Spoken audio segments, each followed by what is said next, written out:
Okay, welcome back to Journey to the Sunnyside. I'm your host, Mike Hardenbrook, and today we're tackling a myth that a lot of us believed for way too long, relying on willpower to cut back on drinking.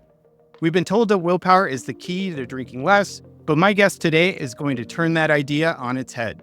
I'm excited to have Rachel Hart with us, coach, author, and host of Take a Break podcast. Rachel's helped thousands of people shift their relationship with alcohol without relying on willpower. And today, she's going to explain why willpower isn't enough and what you can do instead. So let's first, and be honest, how many times have you said things like, I'll only have one drink tonight, and then it turns into 2, 3, or probably a lot more? I'm going to take the night off, but then something happens and suddenly we've got a drink in our hand. Or I'm only going to drink on the weekends, but then you're having a glass of wine on a Tuesday. So we've all been there and we've all had those moments. So we're going to talk with Rachel about this today. Rachel, first of all, thanks for coming on. Thanks for having me. And also, I have totally had all of those moments. Oh, yeah. I mean, I think that list could go really long. When I was making it, I was like, this is going to get ridiculous. Yep. So let's just cut it at 3. So you've mentioned that willpower is often seen as the holy grail for cutting back on drinking. Why can relying solely on willpower be a problem for people that are trying to change? Well, I don't think that willpower is a bad tool. I think it's just a very overused tool, right? And so there's this idea of, I should just do what's good for me, or I should learn my lesson, right? I should just be able to say no. And so we often kind of go to this place of, I just need to be more disciplined. I just need to have more willpower. And again, willpower can be a fine tool in some circumstances, but what happens when you're doing that, when you're always kind of like fighting or resisting, right? It's all about discipline. What happens when you do that is you turn the craving that you have into the enemy. And so that's a real thing that I think can be a huge problem, right? Because if the craving to drink, if the desire that you have is either something that you have to fight against all the time, if it's an enemy, or if it's something that you're fearful of, right? This happens for a lot of people, that they become kind of fearful of it. You're always going to be in this place of feeling like, you are at odds with yourself. You're always going to be in this place of feeling like you're fighting yourself. And so, a thing that I really talk about and I teach people, it's more about like, yeah, let's use willpower or let's use distraction, right? Let's use it strategically, but not all the time, right? Because if you're always gritting your teeth, if you're always trying to hide out from your triggers, right? If you're always trying to like hide out from the people that you have a tendency to drink more around, those things just aren't sustainable. It's really exhausting. Nobody wants to live in a bubble all the time. Nobody wants to be a hermit. And so I really try to help people see, can we start to respond to our cravings differently? So instead of having this relationship of, I gotta run from them or I gotta go to battle with them, what if we could approach them in a place of curiosity? What if we could approach them from a place of not being kind of annoyed that they're there or fearful that they're there, but really seeing like, hey, cravings are normal. They're not a problem. It doesn't mean there's something wrong with me. And actually, the cravings can be kind of a window or insight into what is going on with your relationship with alcohol, with your desire, with the habit. Yeah, I mean, I think I could be aligned with you considering the book of my book's title is No Willpower Required. So, I mean, that was something that I relied on for so much. And one of the problems with willpower and one of the benefits is that sometimes it can get you, it takes willpower to build habits. It takes willpower to it even takes willpower to do some of your own drinking habits. Like a lot of people will think like I'm weak or I don't have strong willpower. Well, like sometimes even though it's going against us, it takes willpower to maybe break our commitments, make it out to the store when we shouldn't. So people link willpower with either strength or weakness. But I think that, and you tell me if you agree, that that's, even though one tool we have, it's not what we should hang our hat on. Yeah, I mean, I think of it as like a finite resource. Yes. Right? And it's just like some point it's going to run out.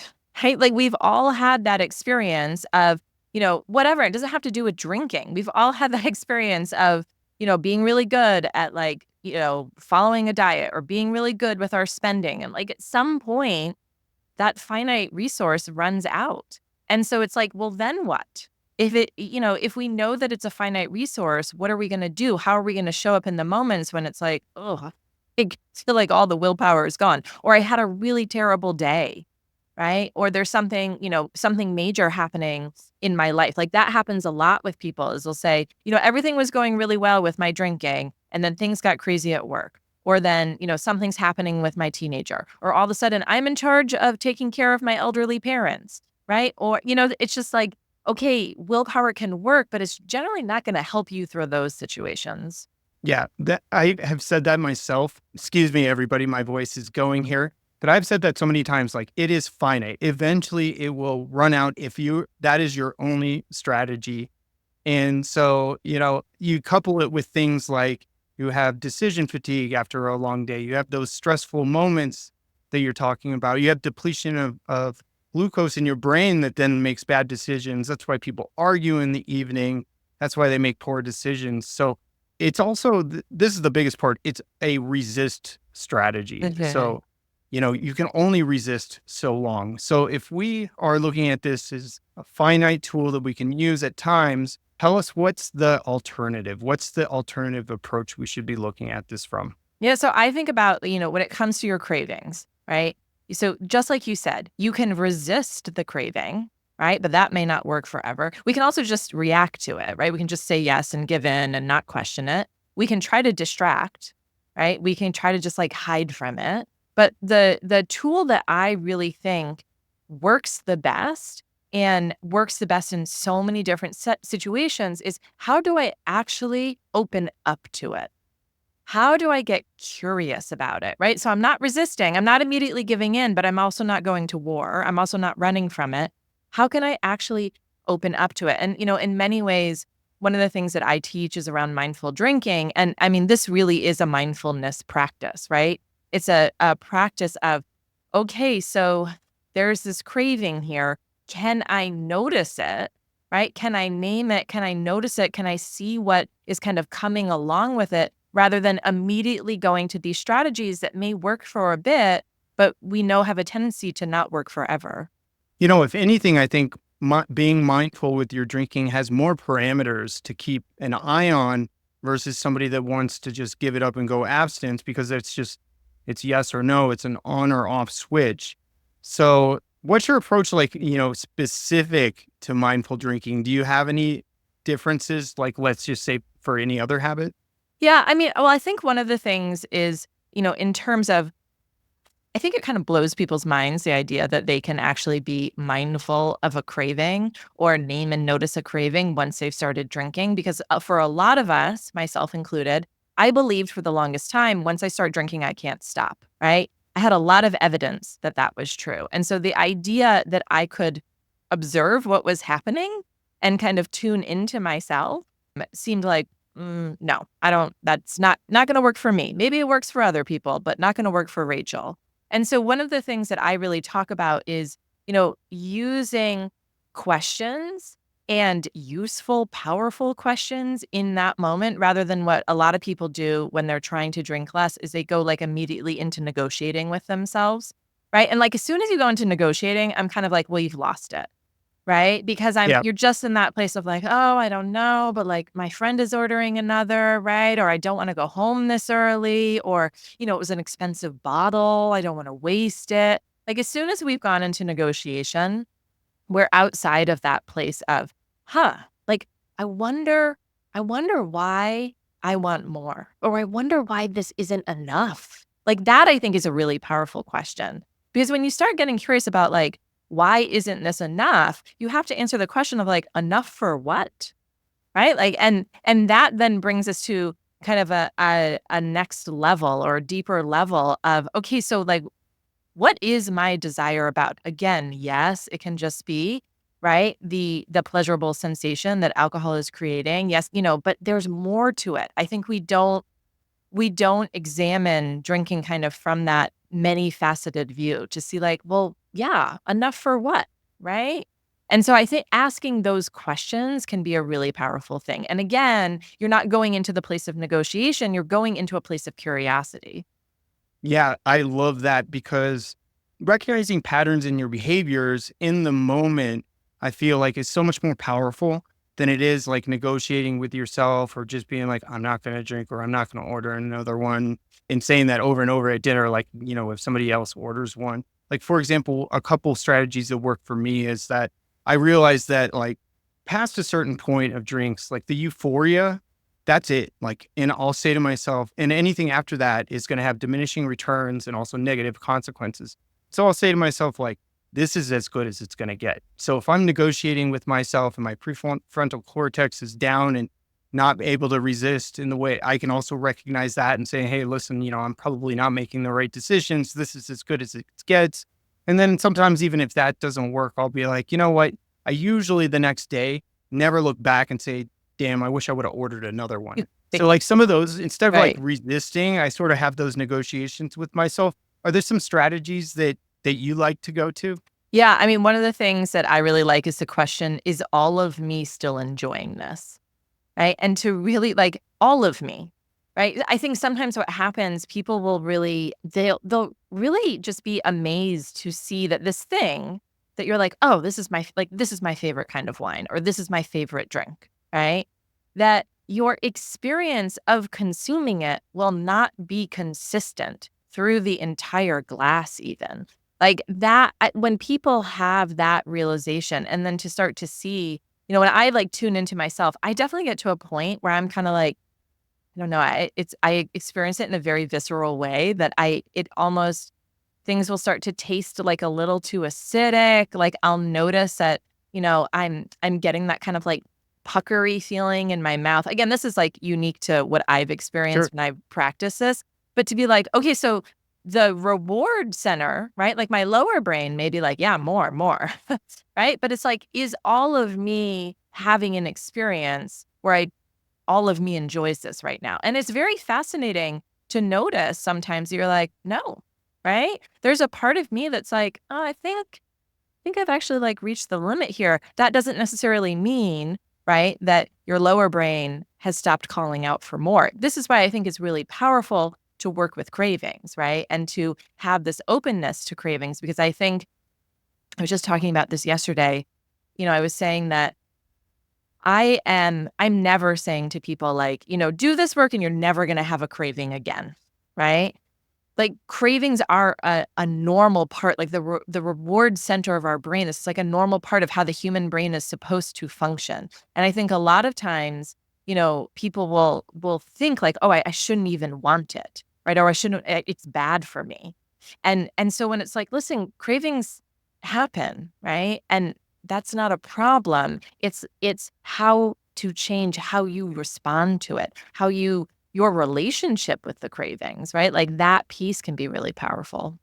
That is. And I want to dive into that a little bit because everyone wants to talk about how do we respond to cravings, but I don't think there's enough conversation to how do we interpret this and how should we feel about it? Because there can be even shame from cravings that you don't even act on. Totally. I mean, I can't, yes, that is like a huge unexplored area.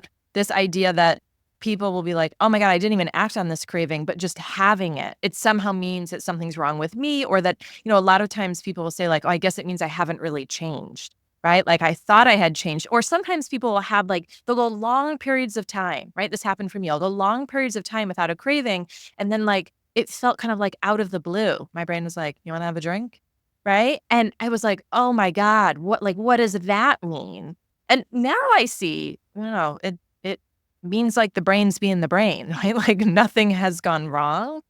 But so often I think because we're taught to see cravings as the enemy, right? As the problem, something that we have to resist against, it's no surprise then we feel shame when they appear sometimes, even when we don't act on them, because it's like, oh, this isn't even supposed to be here. This is a bad thing. I shouldn't be desiring this thing that I know creates negative consequences or I know is bad for me. I mean, I've definitely experienced it. I mean, here I am. It's like I've written a book. I talk about See? this, all these things, but early on, I'd still get cravings. Of course, they weren't going to be the same, and the difference is how do I respond to those? But I worked through that myself, and I'm just like, well, look, I'm still human. That doesn't mean I need to go back and fix things. I'm never going to have a perfect record in anything that I do in life. But definitely like how you respond to the cravings, not that they exist, I think is a really important thing to understand. Yeah. I'll share an experience. So I used to, before I became a coach, I used to travel all the time. I was always on the road. I was like always in new countries. So I spent a lot of time in hotels by myself. You spend a lot of time in hotels by yourself. For me, I was like, okay, well, there's a mini bar, like there's a hotel bar. And so I had, I created a lot of connection in my brain between like hotels, you're on the road, you're traveling by yourself. And a lot of times I was often probably not acknowledged at the time, but having a lot of emotion, right? Like feeling a lot of like either lonely or kind of unsure, like, is this even what I want to be doing with my life? But so I had created that connection in my brain. So fast forward, I don't know, maybe 15 years later, this happened last fall. And I was traveling on my own for work. And I had a terrible day, like one of those kind of like terrible, no good, very bad days. I was having a lot of shame about something, and I went back to the hotel, and, like, I walked through. I don't know, it was like a Holiday Inn Express, I don't know where it was, but, like, the doors open, and I walked through, and I totally just heard my brain be like, "Well, we could just go up and get drunk," right? Because I was Hmm. in a room with, like, a full bar, and at some point, like, if that had happened to me, before I understood this work, it was like, where did this even come from? Like, oh my God, I guess I haven't actually changed, right? I haven't changed my relationship with alcohol. I'm having, doing nothing and then having this desire. And in that moment, right, I was still having a crappy day. I still felt really bad, but I had this ability to be like, oh, huh, like that was a craving. I wonder what that was about. And really on the ride up to my room, right? It was like the elevator ride up to my room. I had this realization of like, oh, this is just like an old coping mechanism. Like your brain is like, this is what we do when we're feeling bad on the road and we're by ourselves in a hotel, right? It had learned that pattern. And by the time I got to my room, it wasn't like I magically felt better, right? I still was having a bad day, but the craving had completely subsided, right? Because I didn't attach all this meaning to it, right? I didn't immediately be like, "Oh, yeah, we should definitely do that." But I also wasn't like, "Oh god, like, what? I can't even believe that I'm thinking, like, this is something we do. We just, get wasted in a hotel room by ourselves." It was just like I didn't have any judgment, right? I was able to kind of observe it and get curious, and that made it lose all its power. And so I think that piece when people realize that you can do that you can actually relate to your cravings in a way where they lose their power over you, that is really profound. That's such a good story. And the other thing is probably going on when you did this that other people probably can take note of is that if you do have a craving in maybe a trigger atmosphere like you were with a hotel, that definitely at one time was, sometimes even airports, I Mhm. Oh, guess, because airports for it's sure. the Yeah. Wild West. So, but, if you get past that, you can also take note of not only what was going on in the craving, like you said, but your brain also can start attaching positive outcomes and benefit to not acting on that craving. And you can start to rewire your brain a little Yeah. bit in the automatic responses in those settings by not acting on them. Yeah. And, of course I was sharing an example of, a moment where I had a craving and I said no to it, right? But I think that this work is still possible, right? Even if you say yes to it. And so, a lot of times, one of the things that I'm helping people really recognize and understand is, okay, let's just kind of back up here. And something that can feel like, well, I just, once I start drinking, I'm off to the races, right? Like, it's just to really understand, like, what, we are making, like, so many micro decisions along the way. And this idea of, you know what? We can say no, right? But so often what we've practiced is, well, it's like the genie's already out of the bottle, or you can't put the genie back in the bottle, right? This idea of like, well, once I started, there's no point stopping now. And so helping people really see, listen, there are these like micro decisions happening along the way, and they may be happening at an unconscious level. But when you get curious about your cravings, you will start to see them more, right? And then the more that we have awareness around it, the more we can start to intervene with it. I like that because the micro commits and the micro decisions that you make, you should take note. I actually thought about this and talked about this recently that you can even celebrate small wins. So like passing it instead of opening the bottle and drinking it all, only having two and passing on it and seeing how you feel and how positive you feel Hmm. around making that decision and taking note, or even saying, I'm going to moderate at this party, enjoy and celebrate that non-alcoholic drink that you're mixing in between drinks. And you can actually get benefit where your brain associates something positive to it, not just resisting. Yeah, I mean, the micro wins I think are huge because, of course, we want to approach it as like, no, I have to do everything 100% perfectly, right? Or else it's not worth acknowledging or it's not worth celebrating. And frankly, the journey, I always say this, like the journey to change your drinking, it's not going to unfold the way that you think it should, right? It's not going to happen in a straight line. There are going to be obstacles. There are going to be twists and turns. But if we always make it mean, right, when something unexpected happens, or it's like, well, I should, this sounds like a really easy tool, but then it didn't work when I applied it, right? If we're always just going straight to the place of I failed, right, it's very easy to feel defeated and to get derailed from the progress that you're making. And so the ability to just celebrate, like I have a whole thing of, giving people best practices for what to do after drinking too much, right? When your brain just wants to go into that shame spiral, right? There can be a win in your ability to look at it differently, to not go into shaming and blaming yourself, right? To actually say like, you know what? There's something about the habit that I don't think I understand yet, right? That unfolded last night. What if I can get curious about that? You have to recognize the journey. I mean, that's such an insight. Instead of looking back, I could look back at all the years that I did things that, I wish I would have changed and be like, you know what? I don't think I'd be where I am today and who I am and learned the things that I know if I didn't have to go through that. So you have to look at it instead of just looking back with regret or shame. What can I learn and how can I move forward? Yeah. I mean, I always, something that gave me a lot of relief very early on in my journey, especially around, instances where I was drinking and I was really embarrassed about my behavior, was just this idea of, I was doing the best that I knew how with the tools that I had. Yes. Right. And like, and let's be honest, we're not given a lot of tools around drinking, right? We're not really set up to have healthy, mindful relationships with alcohol. And a lot of times we will fall into these kind of unconscious patterns that we're not even fully aware that we're in. And it's like, I was doing the best that I knew how, right? With the tools that I had.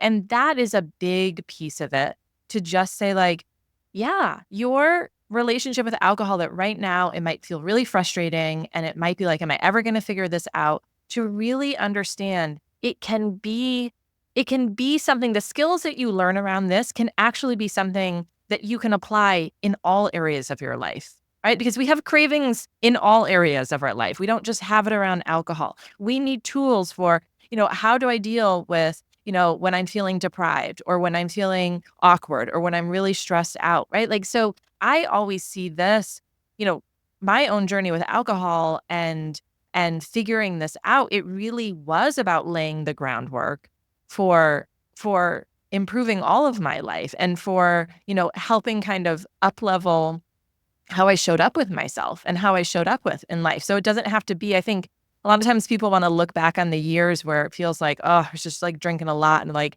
those were the bad times, right? And like, oh, like let's close the door on that. We don't want to look at that. And that's not how I view it, for myself at all. Right. I have a lot of compassion for that person. And I also see like, listen, I needed to go through that to get to where I am now, to have figured out a lot of this. There's a lot of wisdom there because I can attest that saying, I did the best I could with Hmm. the tools that I had. And so if anybody's listening and they find themselves in this kind of regret trap, start using that because I can back up everything that Rachel just said that seems like such a small thing, but it's really, really powerful. Yeah. I mean, it gave me, so much freedom. I will say another one was, telling myself, I've not always been the best version of myself, which makes me just like everybody else. Right. And, not everybody struggles with their drinking. Right. But like everybody struggles with something. And we all have areas where we don't show up, right, the way that we want to, or the best version of ourselves. And for me I think this is the thing, because there's so much stigma and shame around drinking, people tend to really just try to figure it out in their heads, right? And they don't want to talk to their friends. They don't want to talk to family, right? I certainly didn't. And when you're in that place of keeping it all very like close to the chest, right? You are inadvertently creating this experience of feeling very alone, right? And that feels terrible. And so to recognize not only are you not alone, but also like, listen, we all have, like, every human has some sort of struggle somewhere, right? And I don't know why, I don't know how it shakes out, right? That like mine happened to be around alcohol and, my best friend happened to be around something totally different, but like she has her struggles too. And so to just like, I think so much of this work is learning how to feel more connected to the struggles that everyone has and not feel so alone, and also just have more compassion for myself. Well said. I mean, that's one thing I've understood, and it doesn't even necessarily have to be alcohol, is that it makes you feel alone, but you're not You're alone. not. And once you start to realize that, you understand that, well, I'm not perfect. I'm not going to have a perfect record. I say that sometimes to myself. I'm never going to have a perfect record in anything I'm doing, not just alcohol, but anything. But I'm going to do the best I can. And that's kind of what we're all doing this thing called life the best Yeah. that we know how. Yes, totally agree. This has been amazing. And before we go, I want to know, are there any projects that you're working on? Anything that has you really excited? Maybe even a trip, but I'd love to learn a little bit more about that. Yeah. Well, I will tell you, I just released a book called The Ultimate Guide to Drinking Less, which is something I'm so excited about because it has been a real labor of love, and it really is. It's kind of the tool that I wish someone would have given to me on those mornings when you wake up and you're just like, oh my God, like, can I hide? Right? Under the covers. Like, I do Yep. not want to face the world. And so that's one thing that I'm really excited about. Well, where can somebody go and learn more about that? You can just go to my website, rachelhart.com, and you can learn about it there. You can purchase it there. Well, this has been so much fun. Thanks for taking the time. Thanks for sharing your insights. And thanks for putting up with my voice going out the door. Thank you. Thanks, Rachel. That's it for today's episode of Journey to the Sunnyside. A big thank you to Rachel Hart for sharing these insightful strategies on how to cut back on drinking without relying on willpower. And if you're ready to take the next step, head on over to sunnyside.co and take our 3-minute quiz for a personalized plan to help you make small but impactful changes. And don't forget to follow us on Instagram @JoinSunnyside for more daily tips, success stories, and inspiration. If you found today's episode helpful, hit that subscribe button so you don't miss out on any future episodes. And until next time, keep moving towards a healthier, more mindful relationship with alcohol.